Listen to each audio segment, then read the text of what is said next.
मिठो खाना खान कसलाई मन पर्दैन र नमस्कार म हुँ शिरीष अनि हजुरहरूलाई स्वागत छ फुड ट्रेजरमा कहिलेकाहीँ ब्रेकफास्ट गर्न भ्याइदैन स्मूदी भनेको चाहिँ एकदम गुड अप्सन हो हैन which will keep you going आज चाहिँ रेसिपीमा चाहिँ हामीले एकदम सिम्पल बनाना स्मूदी बनाउन गइरहेको छौँ हैन अनि त्यसको लागि चाहिने सामान भनेको बनाना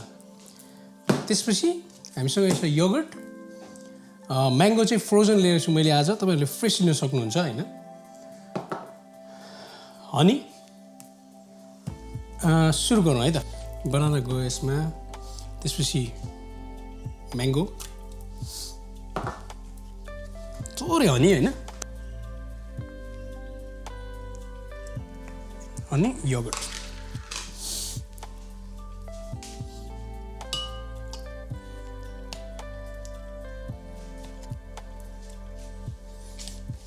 योगर्ट चाहिँ अलिक थिक भएको कारणले गर्दाखेरि चाहिँ हामी थोरै पानी हाल्छौँ हैन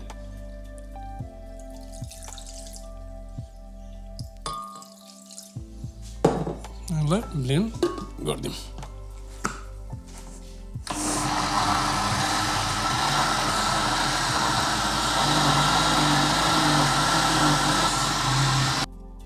हाम्रो स्मूदी चाहिँ mango banana smoothie ready to serve छ है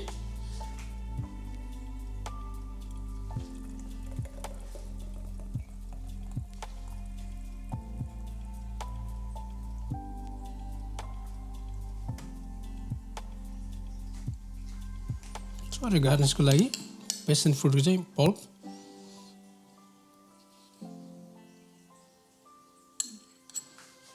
थोरै गार्निस मिन्टबाट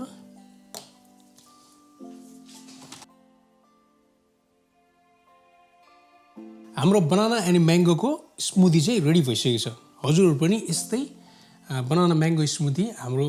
रेसिपी फलो गरेर चाहिँ